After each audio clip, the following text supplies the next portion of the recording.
So guys एक छोटे से ब्रेक के बाद हम फिर से हाजिर है। असुविधा के लिए बहुत ज्यादा खेद है एंड ज्यादा टाइम ना वेस्ट करते हुए चीजें शुरू कर लेते हैं लास्ट स्मैकडाउन की व्यूअरशिप से, जहां द रॉक एंड रोमन का एपिक प्रोमो होना था ना, उस चीज को मिले हैं 1.75 मिलियन की व्यूअरशिप। अब आप कह रहे हो मैंने पर्टिकुलरली उसी की बात क्यों करी, क्योंकि देखो पूरे शो का हाल बाकी ज्यादा सा खराब रहा। और एलिमिनेशन चेंबर मैचेस की बात कर ली जाए जहाँ क्वालिफायर होना था, तो उस चीज को मिले हैं महज 4.5 लाख की व्यूअरशिप। इतनी ही आई बॉल कैरी कर पाए वो, जिसका मतलब साफ है लोगों को फर्क ही नहीं पड़ रहा था कि एलिमिनेशन चेंबर में क्या होता है। उनको तो बस the rock and Roman Reigns को देखना था। लेकिन फिर भी 1.75 मिलियन इतना भी बुरा नहीं है। लास्ट वीक से नीचे तो गिरा है मामला, लेकिन चलो क्या कर सकते हैं। एंड नाउ आप देख रहे हैं रेसलमैनिक्स एंड सब्सक्राइब करना तो बनता है। So last Friday night SmackDown में जहां पर एक मैसिव प्रोमो हुआ था द रॉक एंड रोमन के बीच में, पहले तो माना जा रहा था कि वो सब एकदम अनस्क्रिप्टेड था, उनके मन में जो आया उन्होंने वो सब बोल डाला। बट फिर जब चीजें कंफर्म हुई तो पता चला कि नोप ऐसा कुछ भी नहीं था। डब्ल्यूडब्ल्यूई ने उसे वैसा ही दिखाया जैसा उन्होंने प्लान किया था। ये सेगमेंट पूरी तरीके से वैसे ही प्लान हुआ था डब्ल्यूडब्ल्यूई की स्टाइल में। Paul Heyman, triple H, the Rock, Brian गैविट, इवन रोमन रेंस भी इस प्लान में शामिल थे कि चीजें किस तरीके की करनी है। बाकी तो इसके अराउंड एक चीज और भी है जो मैं आपको अभी ही बताने वाला हूँ, तो वीडियो को एंड तक पूरा देखना। तो असल में मुद्दे की बात तो ये है कि काफी टाइम के बाद नॉट ओनली हमें द रॉक का न्यू पंक लुक देखने को मिला, उनकी एंट्रेंस से पता भी चल रहा था कि वो एकदम हील बन चुके हैं। कोई शोशा नहीं किया उन्होंने, एकदम गुस्से में अंदर आ गए, जैसे उन्हें ना जाने कितने लोगों को जवाब देना है। काफी सालों से आई मीन ईयर 2000 के बाद पहली बार हमने द रॉक को कुछ ऐसा करते हुए देखा कि वो हील सुपरस्टार हो गए। जिन ऑडियंस को वो कभी पसंद किया करते थे उनको भर भर के छील दिया उन्होंने, डिच कर दिया पूरी तरीके से, और कह दिया कि हमारे ही वजह से हमने डब्ल्यूडब्ल्यूई का सबसे बड़े मेन इवेंट को जाने दिया। एक तरीके से फ्लैश ही कर दिया। और तो और उन्होंने रोमन रेंस को ज्वाइन किया और कहा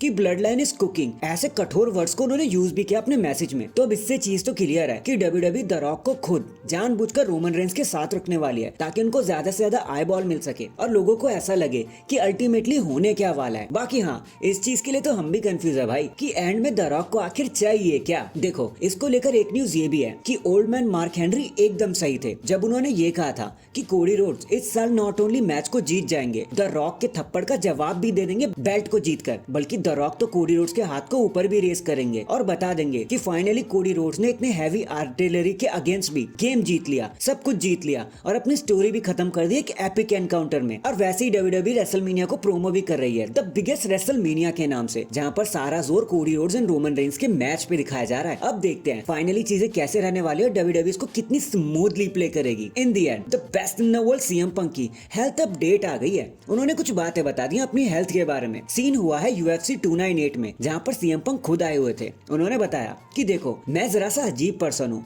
2 साल पहले मैंने अपने लेफ्ट आर्म को तोड़ लिया था, तो मेरा राइट आर्म जरा सा बुरा मान गया था, जेलस हो गया था, तो मैंने उसको भी हर्ट करवा लिया। ऐसा उन्होंने सिर्फ मजाक में बोला। आगे बढ़ते हुए पंक कहते हैं मैं ना जरा सा इनहेस्ट रहता हूँ, मुझे जल्दी जल्दी ठीक होने की लगी हुई और मुझे एक्शन में आना कैसे भी करके। मैं तो उस गाड़ी की तरह हूँ जिसका टायर टूट चुका है, थोड़ा खराब हो चुका है, लेकिन इंजन एंड बाकी सारे पार्ट एकदम 10 on 10 की स्टाइल में काम कर रहे हैं। तो सिर्फ 6 से 8 महीने के अंदर मैं पूरी तरीके से ठीक हो जाऊंगा और आपको रेसलिंग रिंग में नजर भी आ जाऊंगा। Thanks a lot CM Punk इतनी हेल्थ अपडेट देने के लिए। और देखो हम भी इनहेस्ट है भाई, हमें भी जल्दी से जल्दी आपको रिंग के अंदर देखना है, कुछ बदला लेते हुए देखना है, तो जल्दी से वापस आ जाना प्लीज। तो दैट इज इट गाइस, अभी के लिए तो बस इतना ही। देखो आप मुझे बताना the rock and Roman Reigns अब यहाँ से कहाँ जाने वाले हैं, इनकी जो अलायंस बनी है ये कितने दिन तक टिक पाएगी, कमेंट करके जरूर बताना। एंड चैनल पर नया है तो चैनल को जल्दी से लाइक एंड सब्सक्राइब कर दो। बाकी मैं मिलता हूँ आपसे किसी और अपडेट के साथ, तब तक के लिए अपना ख्याल रखें और खुश रहें।